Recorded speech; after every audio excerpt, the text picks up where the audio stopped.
Hey everybody, this is Rafe Telsch. This is episode 36 of Have Not Seen This, a weekly in-depth look at a much-beloved movie, selected specifically by our guest, that they're a little surprised when they find out people have not seen.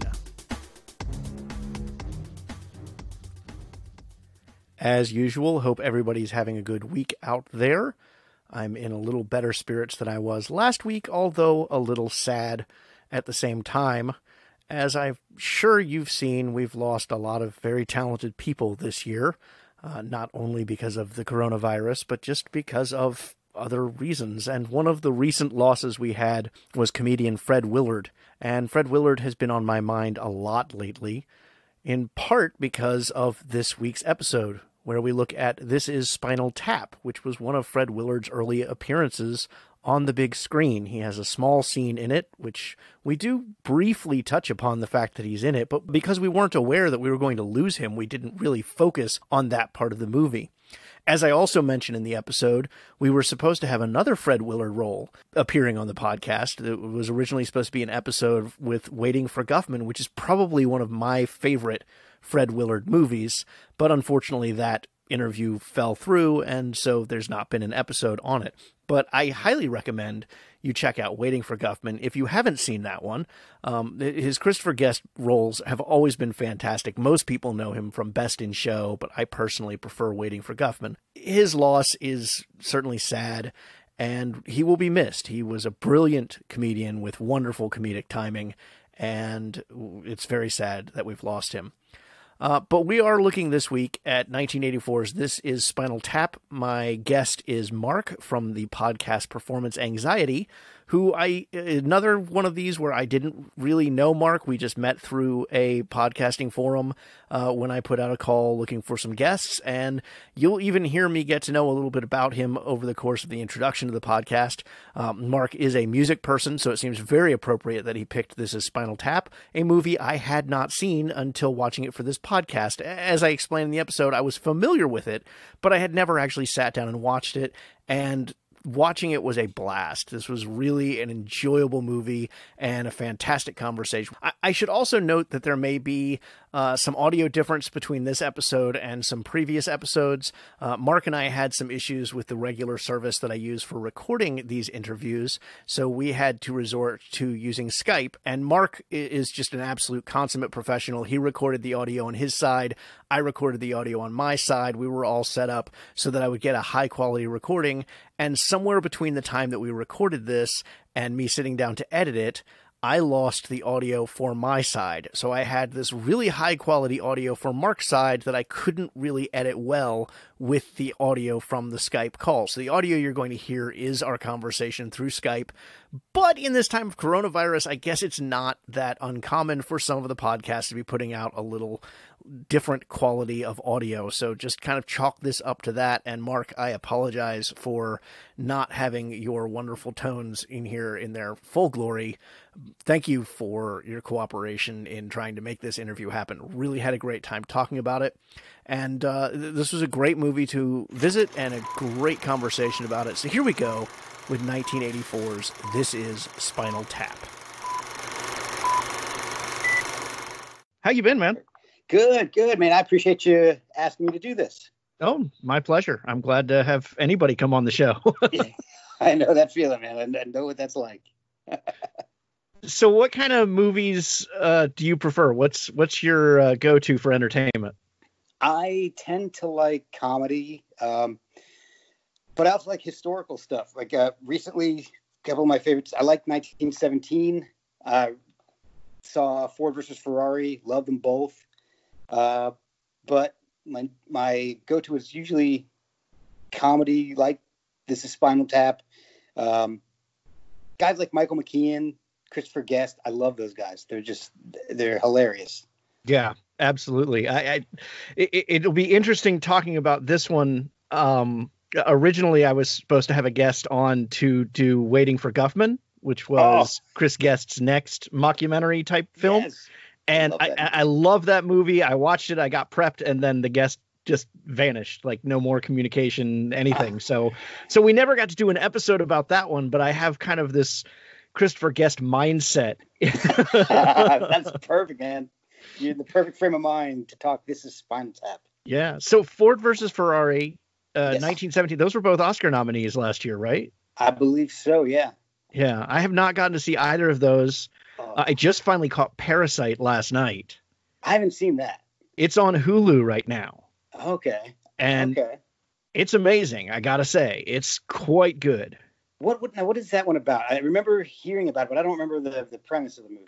Because the less you know about it going in, the better.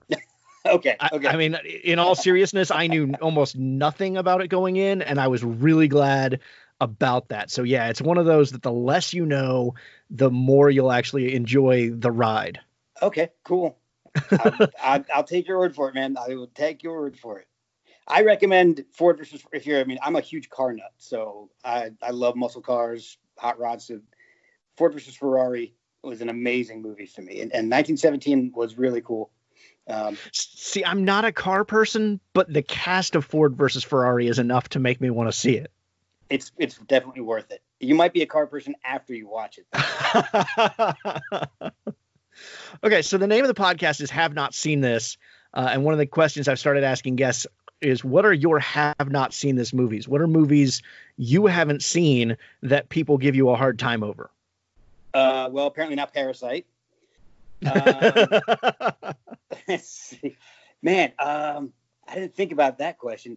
A lot of new movies, to be honest with you, just because of the fact that I've got 3 teenagers. And oh God, good luck to you. Yeah, exactly. They're 15, 16, and 17. So if I go to the movies, it's expensive. Right. So I usually end up watching movies after they come out. And the big problem for me and my wife is that we'll see a movie, we'll see a trailer, and we're like, oh, I gotta see that. And then by the time it's out, available to watch on the networks or through streaming or even Redbox, I've forgotten what it was. I don't remember the names. I don't remember who was in it. And I'm like, I know there was a movie I wanted to watch. What the hell was it? Yep. So, I have one child, and I run into that exact same problem for that exact same reason. So I can't imagine it triplicated. Yeah, it's crazy. I think some of the classics. I skipped out on a lot of the classics. Like, and I'm not big into musicals, so everybody likes things like The Sound of Music. And I haven't seen Schindler's List. I remember that was big when I was a teenager. And I never saw that. So some of the really big blockbusters. Schindler's List is, I consider it to be, one of the all-time important movies, like with a capital I. It is an important film. And I had a unique experience with that one. I went and saw it, and obviously it moved me. It was, I was in my late teens, maybe early 20s. I can't remember what year it came out, but it was really powerful. And then I don't remember if it was the same time or if it was re-released to theaters, but I remember my youngest sister studying World War II, and she wasn't really getting it. Like, she wasn't understanding the horror of what happened during World War II. And I took her to see that movie in the theater. And like, I remember the car ride home afterwards was just complete and utter silence. Like, she didn't say anything about it. And I discovered later, years later, that it really had an effect. Like, I was trying to show her the horrors of World War II, and by God, I succeeded. I just didn't realize it. Yes. And World War II fascinates me. It's a big, I love that topic. I love studying about it. I love reading about it. And when I was in middle school, 7th or 8th grade, my dad, so this was like mid to late 80s. My dad worked for a Japanese company, and they had a bunch of their upper management guys living in the New York, New Jersey area. I was in New Jersey at the time. And I had this project I had to do on World War II. And my dad said, you need to talk to my boss. And it was a Japanese gentleman who fought in World War II.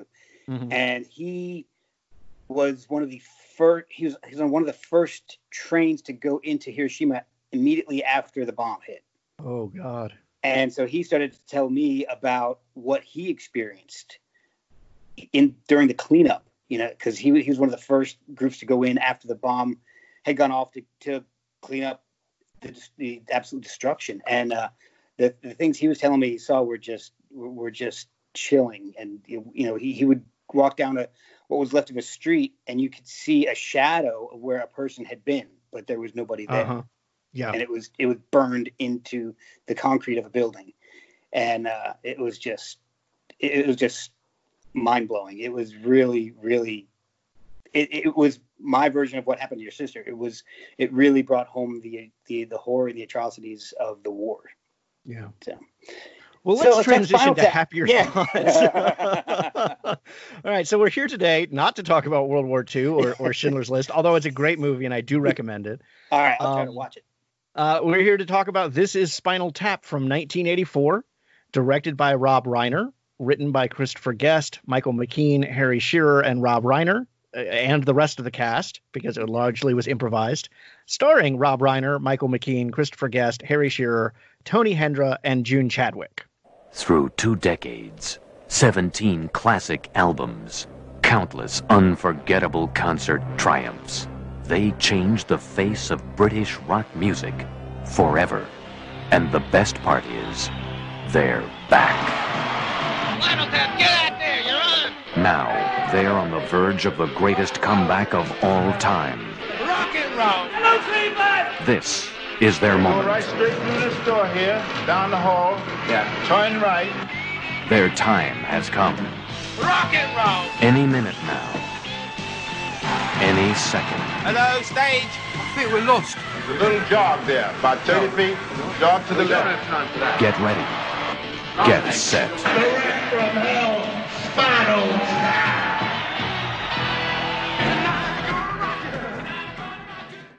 So, how do you describe this movie to someone who has not seen it, especially keeping in mind that some of the references have pervaded our culture to the point that they probably are familiar with some of the jokes without even knowing the movie? Exactly. And that's one of the things I love about this movie.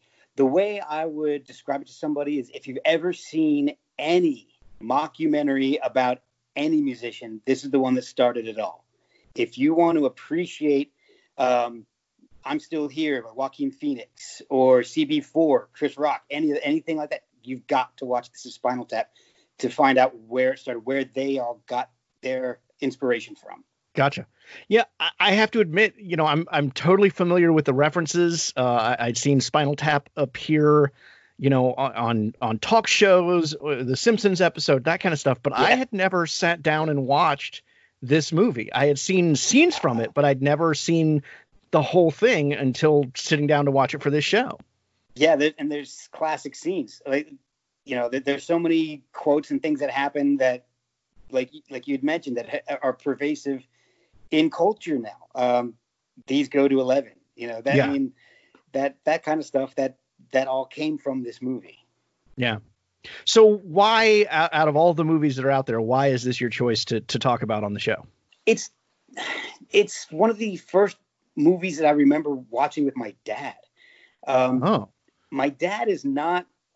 He likes music, but he likes his type of music. He likes 50s and 60s. He likes bluegrass. I was big into heavy metal, and I would say we probably saw this. I guess everything happened to me in the mid to late 80s. So probably around 88, 89, something like that. And so at that time I was early teens. I was 14, 15 years old. And, I'd seen movies, but what hit was that I think my dad was trying to get across, hey, what you're listening to is stupid. And here's a movie that's going to explain just how stupid this is. And I don't know if he had seen it. I think he just saw that it was a mock documentary about a really terrible band. And I don't know if that was his intent, or maybe it was just, hey, this sounds funny, let's watch it. But we both sat down and we just laughed our rear ends off. I mean, and it's one of the first movies I can remember doing that. My dad's a really conservative guy, and he likes comedy. He likes interesting stuff. He's a car guy too. But a lot of weird movies came through our house. Like two of the movies I remember watching, or movies I remember watching with him that he rented. And one was This Is Spinal Tap, and the other was Blue Velvet and Twin Peaks. Oh, gosh. Now, my dad hates heavy metal. The language and stuff, he's not, but we just sat down and we would watch Blue Velvet together, and we both loved it. And he's like, I love this movie. I love him too. Great. Let's watch it again. Okay. Now, so two questions. One, you've said a couple of times that you're a car guy. Are you a music guy? Oh, I'm a huge music guy. My podcast deals mostly with musicians, and I'm not going to show you because the room behind me is a complete disaster. But I've got cases, bins for all my music collection, because I don't have a place to put it anywhere. But I'm going to say 3,500 CDs. Oh my God. Probably like, I'm not huge on vinyl. I'm not a big vinyl guy unless it's collectible vinyl. So I've probably only got like 100 vinyl albums. But I've got a lot. They're like the big plastic storage bins you get at Walmart. They're all right. They're all filled with discs. And my podcast deals with it's creatives, because I've had more than just musicians.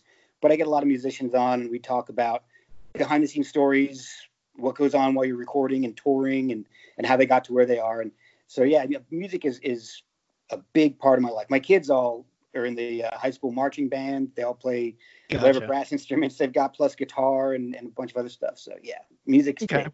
All right. Boy, you keep just adding stuff I want to ask about. So when you watched this the first time, especially as a teenager, mm-hmm. were you aware that Spinal Tap was a fictitious band? Was your dad aware that this was a fictitious band? Yes. Yeah. Okay. I think he was. And if I remember correctly, he told me that this is a movie about a fake band, and it's supposed to be a comedy. And I think that's all he knew about it. So, I'm pretty sure the first time I saw it, I knew. But by the end of the first viewing, it was pretty obvious. Gotcha. So talking with creatives for your show, have you encountered stories that rival what's being told in this movie as far as like some of the absurdities and such?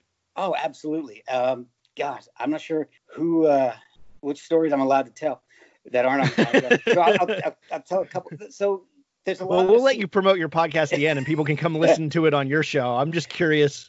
Oh yeah, there's stories about weird crap happening in the studio to get a sound that they're looking for, a sound they've got in their head, and people are sticking their head in a piano with a microphone and singing just to get some kind of weird reverb that they want.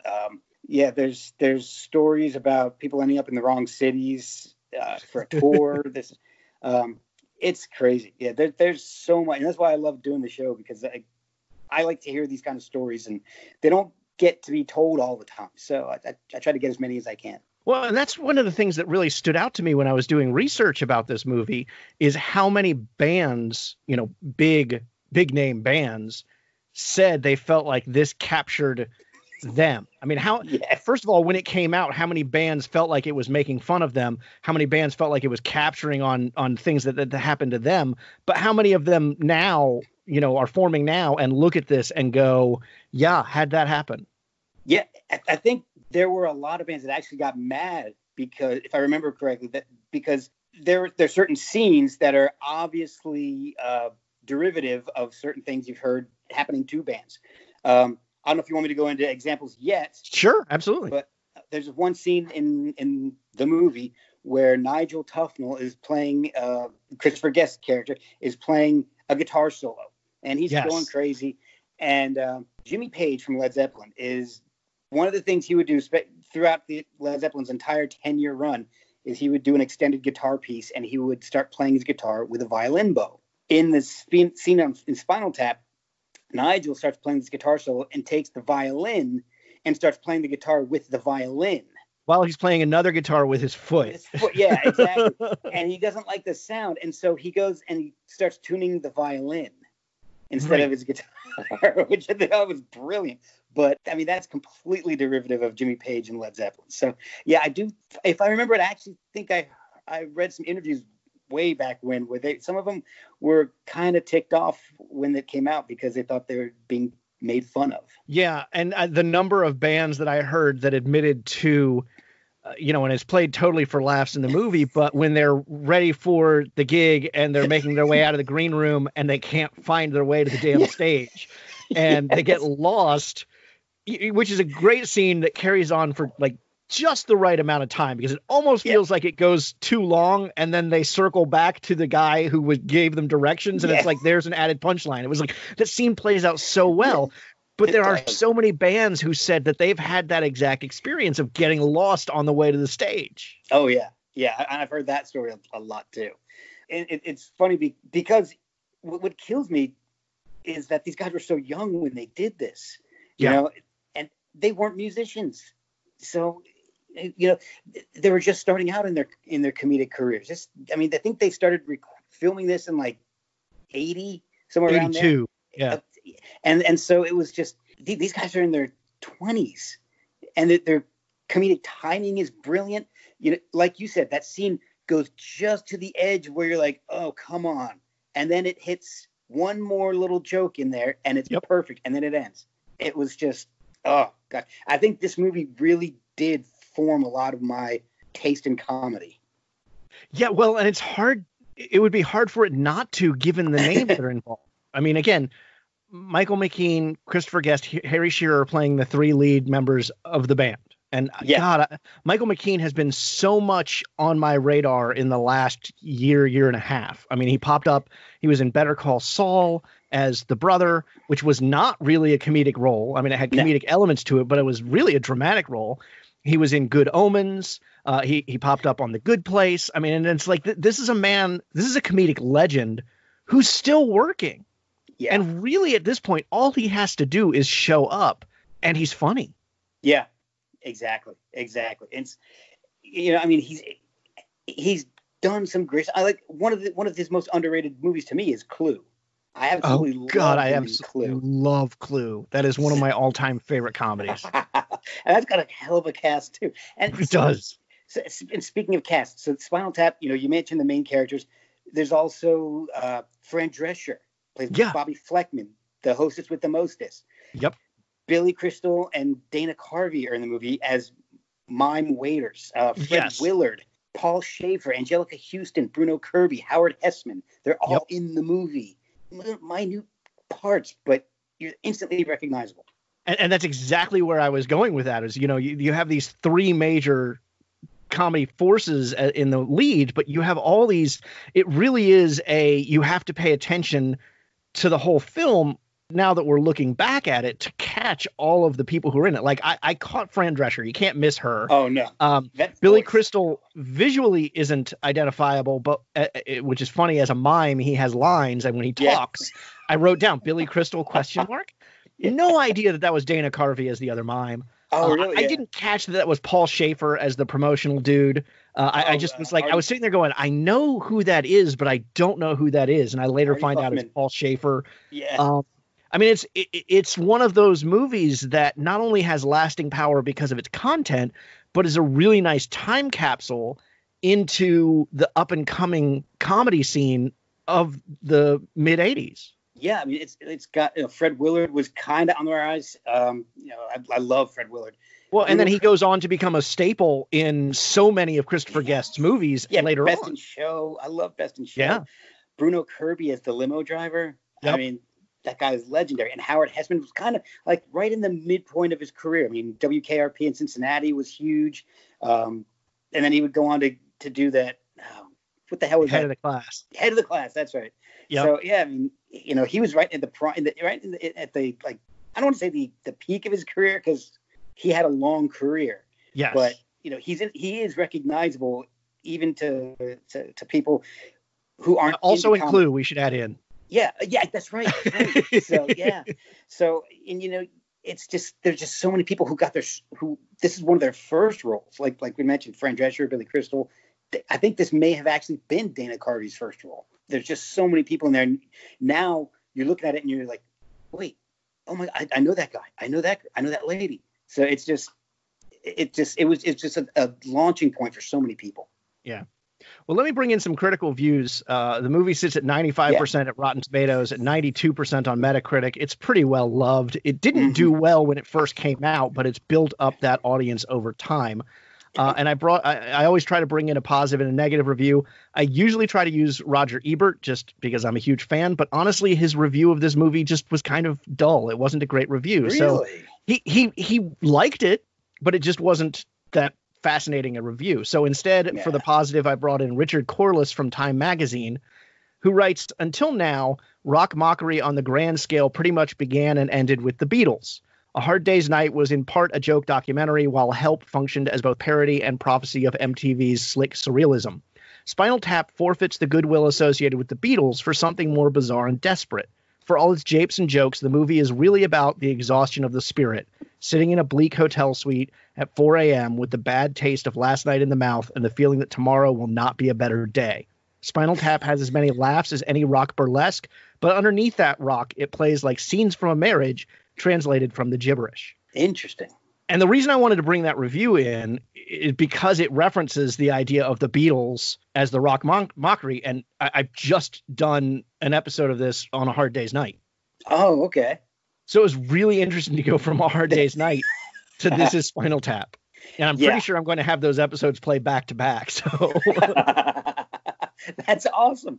That's perfect timing. And the thing that the review leaves out is that, okay, so, A Hard Day's Night, and it may have been, tongue in cheek and comedic, but that was the actual band doing it. This is a completely fictional band, and everything about it is completely fictional. Right, but you have so many of the same tropes in there. You have, the frustration with the manager, for instance. Yep. Hard Day's Night threw in a plot line, threw in a character in order to make sure it had a storyline. So you have Paul's grandfather. Here you have the character thrown in to make sure that there's some sort of storyline in the form of Janine, the girlfriend.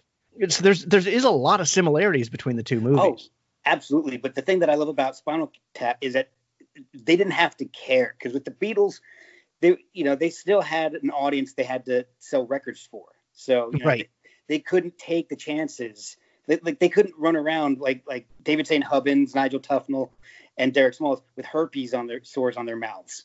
In a scene. That wouldn't have played very well to their audience. So Spinal Tap could take those chances and do stuff that was a little more outrageous than the Beatles could.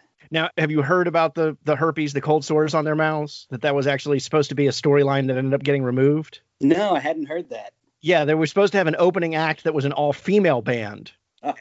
And the band members of Spinal Tap end up contracting herpes through them. Oh, I'm not sure which is better, to leave it out and just have unexplained herpes, or have the all-female opening band. That may have been a little too on the nose to bring the female band in. So I think probably removing that was a good idea, because I love comedy that doesn't always make sense. So when you see a joke that just comes in, has no place in anything, still kind of subtle as herpes can be, I guess, but unexplained. And you're just like, what is this, just a comment on the rock star life, or is there something behind? Why do these guys all have, and why is it all at the same time? Why are they all breaking out at the same time? So. All right, the negative side is from the Chicago Tribune, written by Dave Kerr, who I've used several times before. And he writes, Rob Reiner's 1984 satire on rock documentaries has the deadly verisimilitude of a Harvard Lampoon magazine parody. Every cliche is in place, from the grainy kinescopes of Spinal Tap's Mercy Beat beginnings to the rambling, vapid, between-tune interviews. The material is consistently clever and funny, although ultimately the attributes are too narrow to nourish a feature-length film. Though Reiner has wisely introduced the elements of a plot towards the end, the breakup of the band is engineered by the lead singer's calculating girlfriend, 82 minutes is still a long haul for a film defined only by derisiveness. Okay. I mean, there's some fair points in that. There's definitely some fair points. The plot comes along a little later. But it is, to me, it's a fun movie. It's a documentary. It's a band that's released 15 albums in 17 years. There's been 37 band members.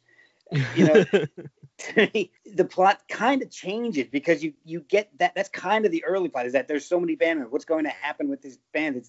And then all of a sudden it changes to, David's girlfriend Janine is now coming in and managing the band. So you get a weird plot shift in the middle of it. But to me, it's so much fun to watch. It doesn't bother me.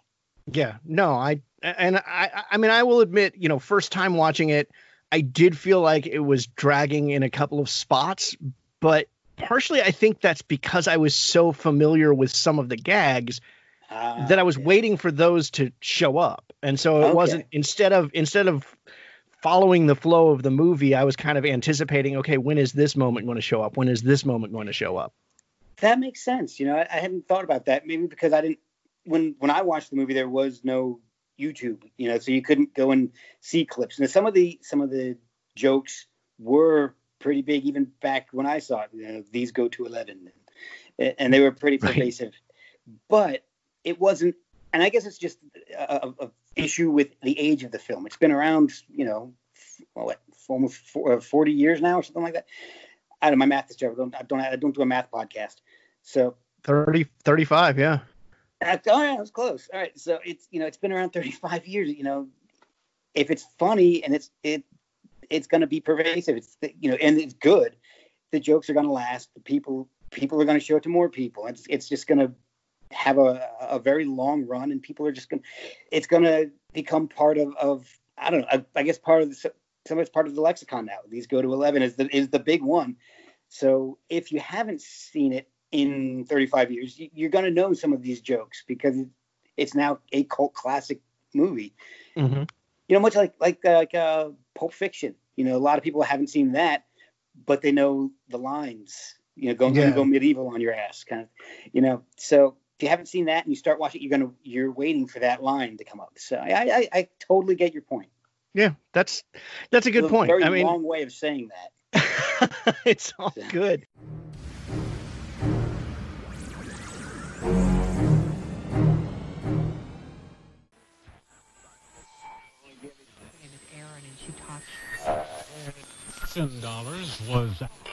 You are listening to 5:30 on your podcast dial.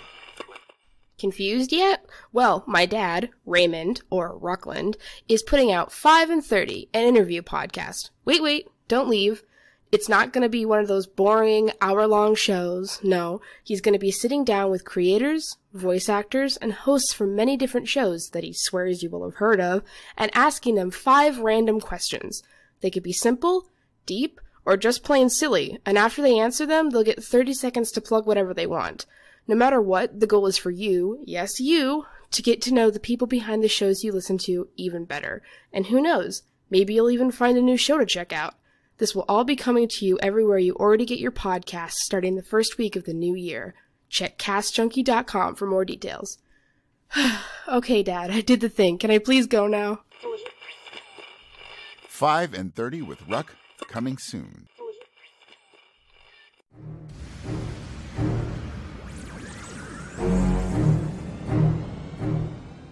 So you keep bringing up the These Go to 11, which of course is the iconic moment, and to the point that IMDb, the scale for this specific movie goes to 11 on a scale of 1 to 10. For every other movie, for This Is Spinal Tap, it goes to 11. That's awesome.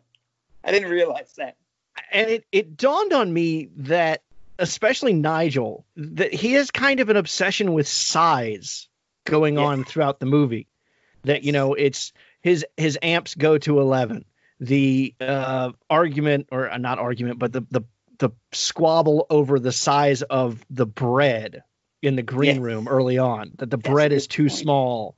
The Stonehenge size, which was totally his mistake. Yep. What do you think about that as a recurring gag? Because it's my first time viewing the movie, but it was something I immediately kind of clicked into, that was a repeating gag for that specific character. I think it goes back to the old trope of musicians and sex. It's a size thing. It goes back to the size of genitalia. And sexual conquest.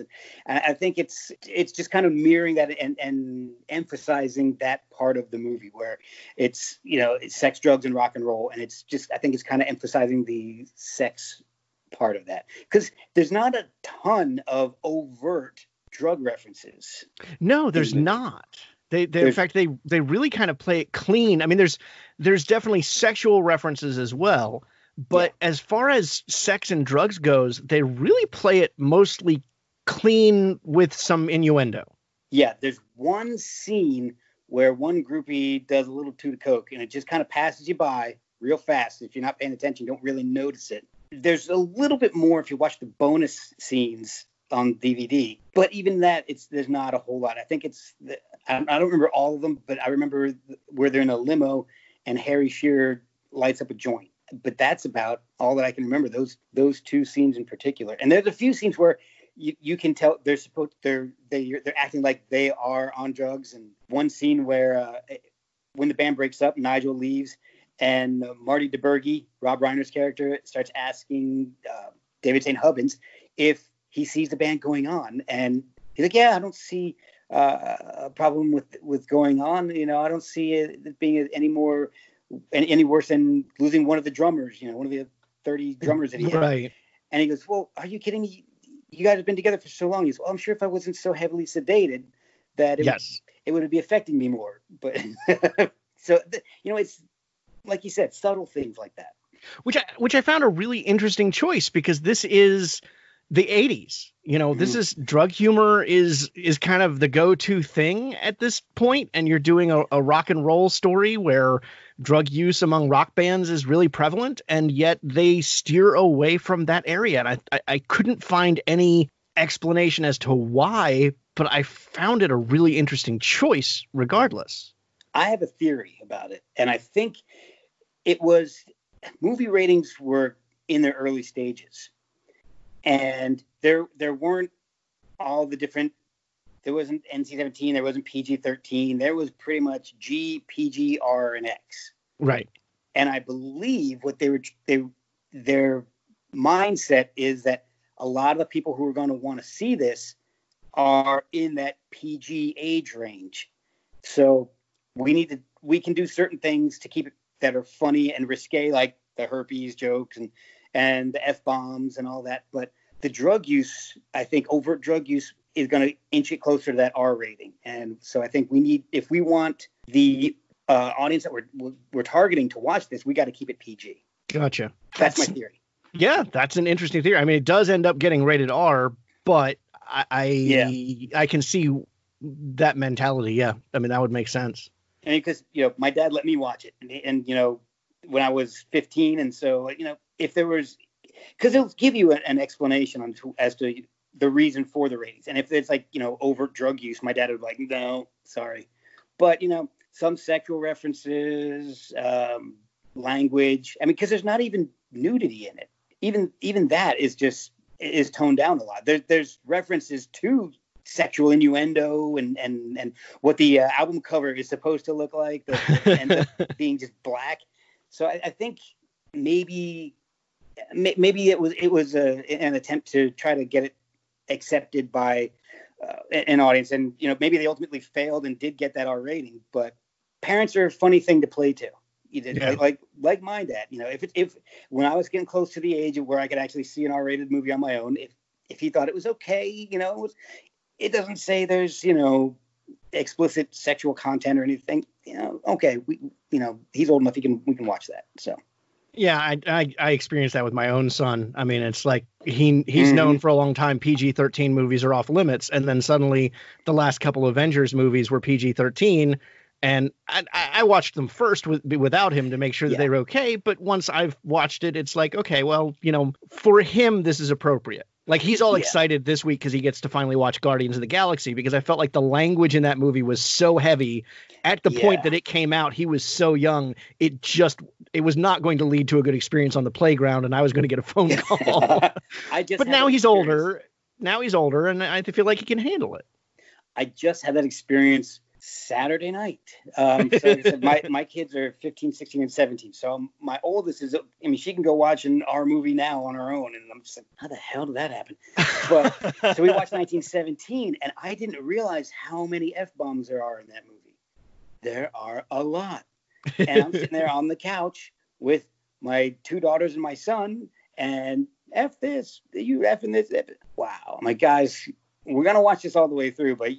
And they're like, "Yeah, Dad, we know." I'm like, "Okay, all right. I guess I've done okay parenting, because they know what the problem is, even if I'm exposing it to them now." Yeah, there you go. So you mentioned the album cover, which kind of ends up another repeating gag or storyline element, depending on how you want to look at it, that the original album cover they have in mind, or I guess they've already developed it, of this woman down on all fours with a collar and being forced to smell a glove. And you forgot that she's oiled up. Right. She's oiled up. Like, that's important detail. Can't leave that out. And they don't see why it's sexy. I mean, sexist. Exactly. What's wrong with sexy? That is one of my favorite lines in the whole movie. They say it's sexist, and Nigel says, "What's wrong with being sexy?" Right. So that leads to them having this issue with the album cover with the studio, and eventually getting a just pure all black album cover. Yes. So in your conversations with creative types, are album covers actually a fight? Are they something that artists deal with? Or is it just, does the movie make a bigger deal out of it than it actually is? I haven't had a guest on that has had a big issue with the album covers. I'm trying to think of one that would actually be risque, that there would have been an issue. And nowadays, there's a lot more leeway with what goes out, although I guess maybe I take that back, because if you look at some of the heavy metal albums of the early to mid 80s, some of them were pretty out there, but most of them were drawings and not actual people. Like, look at the album cover to the movie Heavy Metal, half naked lady on it. So I haven't had that experience or that conversation with anybody, but now that you mention it, that might be something I start asking them. That's a good question to ask. Well, and I love the fact that in reality, 10 years later, or not even 10 years later, Metallica puts out their Black Album, which is essentially that same cover. The only difference is it has their little snake logo, embossed in black on the front of it. But essentially, that's the album that they put out. Yeah, and they call it the Black Album. Yeah. And that's a reference to Spinal Tap. I believe they actually referenced it in interviews of the time. They said, "Yeah, we love Spinal Tap. We want, we can't do their Black Album, so this is our own." Yeah, exactly. And then another classic line is when they get the album, because they're at a sound check. The albums all show up. They unpack them at the concert hall, which I thought was kind of weird. But at the concert hall, they get a box of LPs. They open it up, and Nigel looks at the album and he goes, "It's so black. You wonder how much more black could this be?" And the answer is none more black. I mean, and that's my answer to things a lot of times when my kids are, "Well, how much?" None more black. I use Spinal Tap as a reference to my kids, and they haven't seen it yet. So, what other lines from this are quotable in that fashion for you? Oh, let me see. There's it's not really a quotable line, but one of my favorite things in the movie is a sight gag, and it's Marty DeBurgy's hat. It's supposed to, it's a takeoff of the USS Coral Sea, but they kind of close the C, so it says the USS Oral Sea, and that absolutely kills me. And you know that went on to appear in another Rob Reiner film. Yes, I don't. I remember that it did, but I don't remember which one it was. It's in The Princess Bride. It's in the grandson's room. Yes. And apparently it was required to be in the movie when they approached Mark Knopfler about doing the music for the movie, which to me is one of the best parts of the movie is Mark Knopfler's score. He said he would do it, but he required that hat be in the movie somewhere. And they had to recreate the hat to get it in the scene, and Knopfler was like, "I was only kidding about that." Oh man. Oh, that is awesome. So, all right. So another one of my favorite lines is when they're the first time that David St. Hubbins and Nigel Tufnell start arguing about David's girlfriend joining them on tour. Derek Smalls breaks up the argument by saying, "A bit of your history is playing on the radio." And please excuse my awful British accent. And they go to the radio and they're playing the Spinal Taps. Well, they were called the Thamesmen for this song, right? Cups and Cakes. And so they play it and they go, "Wow, that takes us back. That was from the Thamesmen who changed their name to Spinal Tap, who are now residing in the Where Are They Now bin." Yes. And that was the local Milwaukee DJ when they're playing in Milwaukee for a show that was going to happen that night. So that just killed me. And I love that that's Harry Shearer. You know, of course, he's small. He's the one who brings them in, saying a bit of your history is playing on the radio, and then that's him on the radio doing that "Where Are They Now" line as well. Yes. Some of this, some of that stuff is so subtle, and it's so amazing. And I think things like that are a bit of just convenience, budget. But okay, well, let's have you do that. But it ends up being a brilliant little comedic move, maybe by accident. I love hearing that stuff. Yeah. So the girlfriend is kind of the important element as far as any kind of storyline goes, because you literally get about halfway through the movie before she shows up.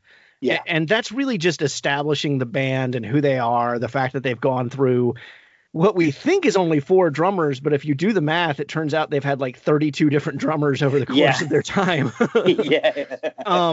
And then suddenly she shows up very clearly, but without going over the top, kind of the Yoko factor. Absolutely. Because she's the one that drives the wedge between the 2 band members, between Nigel and David. It's obvious when she makes a phone call to tell David St. Hubbins that she's coming to join him. Nigel immediately goes sour. And so you can tell that that's what's going to happen. I mean, she's going to show up and they're going to get forced apart. But even though it's predictable, it's still funny to me. It's because, I don't know, maybe it's just because even with a British accent, British people are funnier when they do anything. But even though none of them are British in the movie. Exactly. None of the actors are British, I guess I should say. Exactly. And it's, you can kind of predict where it's going. You can predict their tour manager leaves and she takes over and it becomes a huge disaster. Nigel ends up leaving the band and then they play second billing to a puppet show at an amusement park, and they have to do a freeform jazz exploration because they can't play any of the songs that Nigel wrote or that he plays a major part of, which is everything. Right. So right.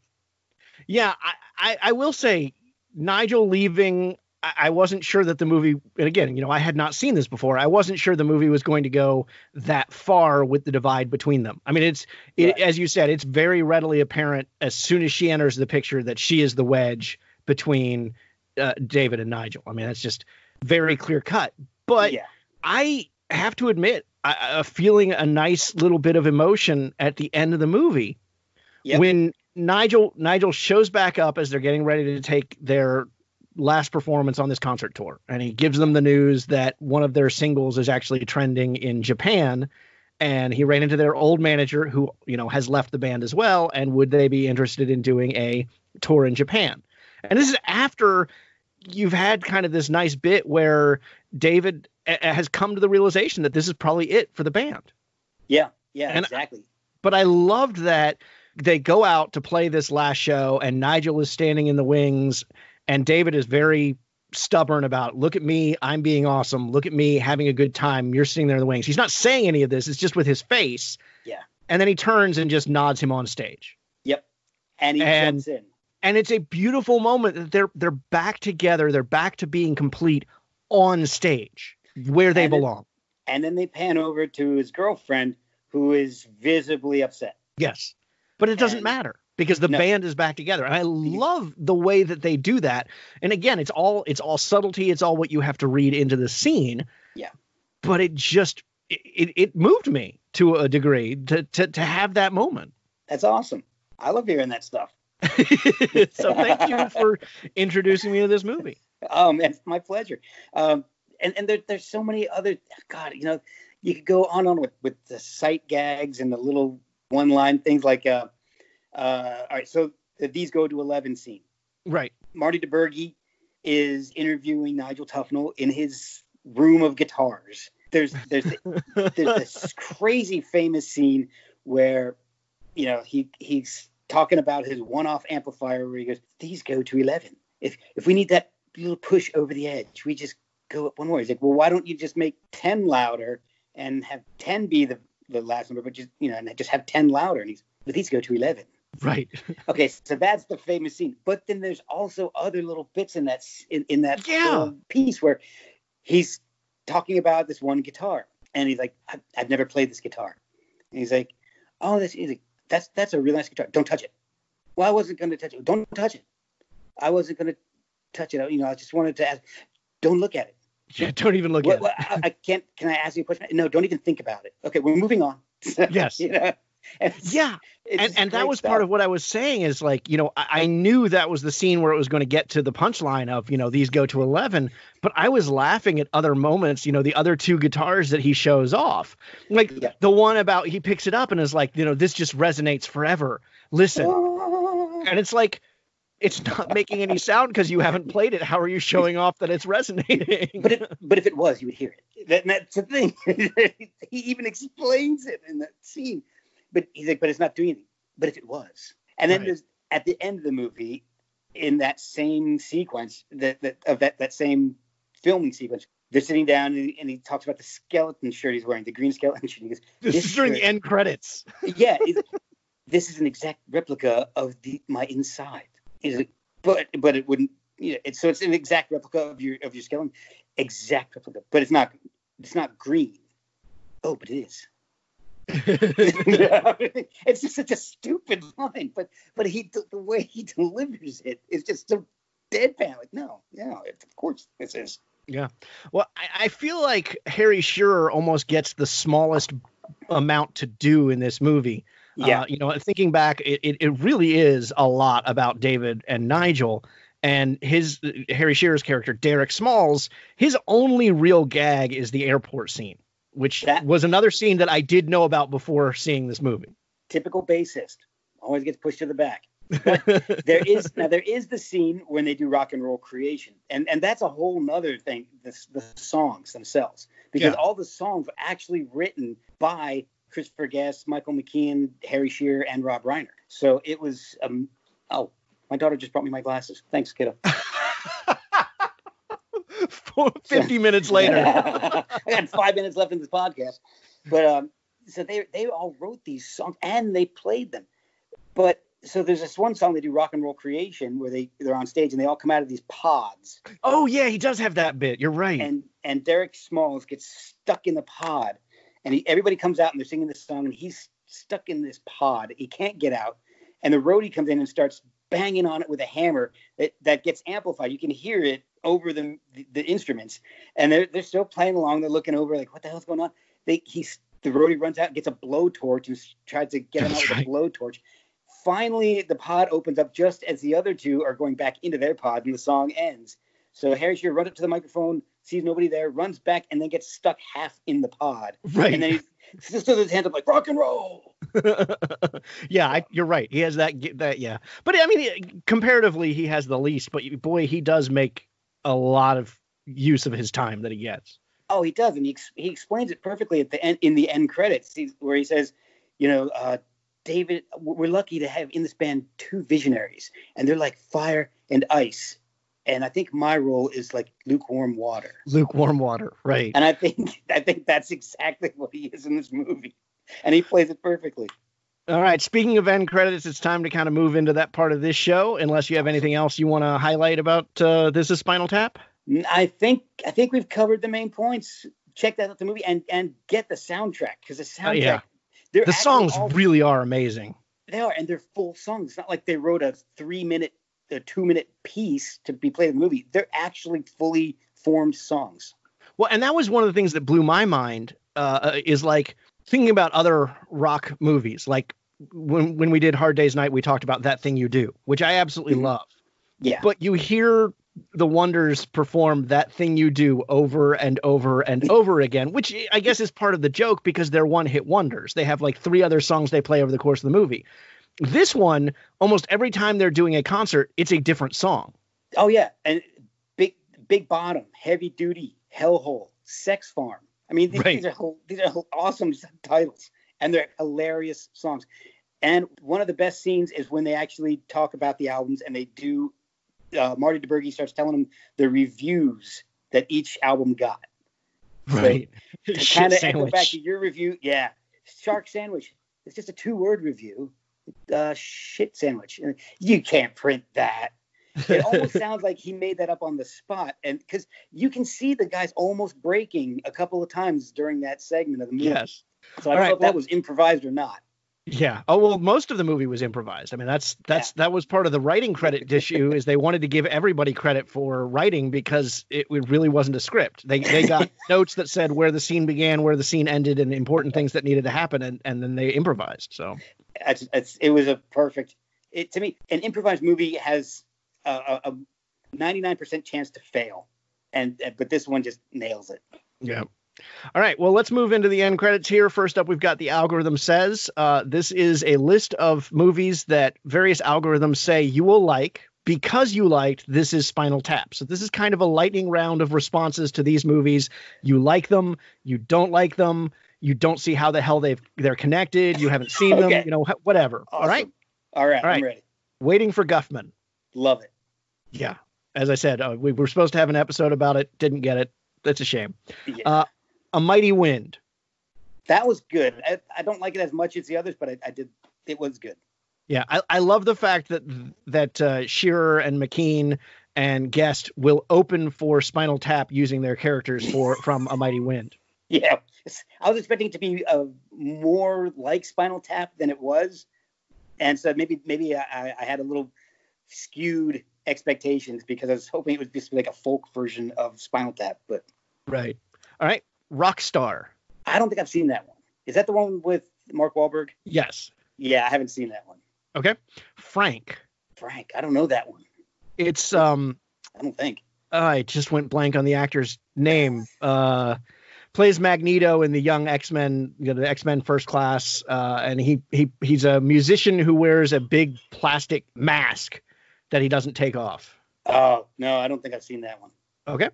Blazing Saddles. Love it. All right. Blazing Saddles. Airplane. I like the first one. It has a little too much stupid humor in it for me. I can only take so much of that. So. Gotcha. The Jerk. Love The Jerk. That's got the right amount of stupid humor. Yeah, that does. The Blues Brothers. That's good. I loved it. Maybe I've just seen it too many times. It's just kind of like how I'm kind of over it, I guess. I think I discovered it too late in life because I just don't see the appeal of it. Oh, really? Yeah. Yeah. It's good, but it's a period movie. I mean, it definitely shows its age. Yeah. All right. Wayne's World. I liked Wayne's World. I remember when it came out. Yeah. I'm guessing just because of the amount of SNL actors who show up in Spinal Tap. Yeah, because and this is my controversial moment on your podcast. I don't like Queen. So hearing Bohemian Rhapsody over and over again, it drives me nuts. Okay. And lastly, Clerks. I like Clerks, but I haven't seen I think I've only seen it once. So and it was it's a lot of it was a lot of people from New Jersey. I was in New Jersey at the time, close by, so maybe that's why I liked it then. All right. We always end with a pop quiz, 4 multiple choice questions based on the movie that you picked here. You ready? I think so. We'll say. All right. We'll see how well you know this. All right. So Rob Reiner, who directed and appears as the documentarian, was originally supposed to be one of the band's members. Instead, what changed this? A, he couldn't play an instrument like the other actors. B, the gag about dying drummers made him fear for his life. C, Harry Shearer told him he didn't look good in spandex. Or D, McKean's girlfriend pushed him out of the band. I'm going to go with Shearer said he didn't look good in spandex. Yep, absolutely. Shearer said he didn't look good in spandex, so he decided to play the documentarian instead. Number 2, the biggest obstacle the movie faced both when it came out and in the time since is what? A, people not understanding Spinal Tap isn't a real band. B, musicians looking for amplifiers that go past 10. C, the musical community taking the movie as a personal offense. Or D, people become amazed that Stonehenge isn't 18 inches high. I'm going to go with A. Yep, absolutely. Yeah. Apparently, when it was released in Korea, it had screens keep coming up that said, this is not a real band. And home video, when it first came out on home video, had several reminders as well. Oh, my gosh. Number 3, the phrase Spinal Tap has become an insult in the musical community, meaning what? A, the band takes themselves too seriously. B, the band has become too pretentious. C, the band has gone through a bunch of drummers. Or D, the band attempts to use Stonehenge in some fashion. I'm going to say the drummer issue. No, it's that the band takes themselves too seriously and has lost any kind of sense of humor about themselves. Damn, see, I was thinking Pearl Jam is now Spinal Tap. All right, last sorry, one. Pearl Jam. The film's influence goes beyond the rock world. What other influence did the film have? A. Murphy Brown, the TV show, changed secretaries every week like the movie's drummers. B. J.K. Rowling changed Defense of the Dark Arts professors every year in the Harry Potter books like the movie's drummers. C. David Bowie used a foil-wrapped cucumber as part of his Labyrinth costume. Or D. Eric Idle created his own fictitious band, the Ruddles. I'm going with the Ruddles. No, the Ruddles came out before this one. Damn it. I was afraid of that. J.K. Rowling says she was inspired by Spinal Tap to change the Defense of the Dark Arts teacher every year in Harry Potter. Wow. See, I've never seen this Harry Potter. I'm not familiar with Harry Potter. Oh, there you go. All right, man. Old. Where can people find you? What do you want to promote? Talk about your show. All right. So my show is called Performance Anxiety. You can find it on all streaming platforms. It's based off of Podbean. See, Twitter and Instagram are both at Performance ANX. It's a show we talk to creative people. We were talking, it's mostly musicians, but I also have had poets. I've had photographers on. I just passed episode 104 this past week. Thank you. I've had some pretty awesome people on. Lady named Scarlett Sabet. She was a poet. She's Jimmy Page's girlfriend. Mark Lanigan from Screaming Trees, Queens of the Stone Age. He was my 100th episode. Scott Reeder from the band Caius, if you guys like stoner metal. You know, I've had some pretty amazing people. Buzz Osborne from the Melvins, Bruce Pavitt, the founder of Sub Pop Records. So check out this podcast. Like I said, any of the streaming platforms, but it's also at performanceanxiety.podbean.com. Scroll down. I'm sure you can find somebody that you recognize and would like to hear more from. Fantastic, man. I will definitely check that out. And thank you so much for talking This Is Spinal Tap with me. It's been absolutely my pleasure, man. It's been a blast. Thank you for having me. A final note, after we finished recording, Mark sent me a message that he had kind of had a brain fart, if you will. One of his episodes of Performance Anxiety is with Abby Travis, who, as Mark put it, has played bass with the Bangles, the Go-Go's, Beck, and a lot more. And she actually played live with Spinal Tap. So that is certainly an interesting interview to check out. Again, his podcast is Performance Anxiety, and link is available in the show notes. So that does it for this week, but you can keep the conversation going throughout the week on social media. Share your thoughts about Spinal Tap, or maybe tell me a movie you'd like to come on the show and talk about. You can find me at Talon Hess on Twitter, or the show at Have Not Seen This on Twitter, on Facebook or at Have Not Seen This Podcast, or email me at havenotseentthis@gmail.com. And of course, don't forget to subscribe to the show so you don't miss any of our upcoming episodes, including next week's episode, which features the ultimate battle between a man and nature. Screw it. We're doing Sharknado, folks. Yeah. So those of you who had Sharknado for June, there you go.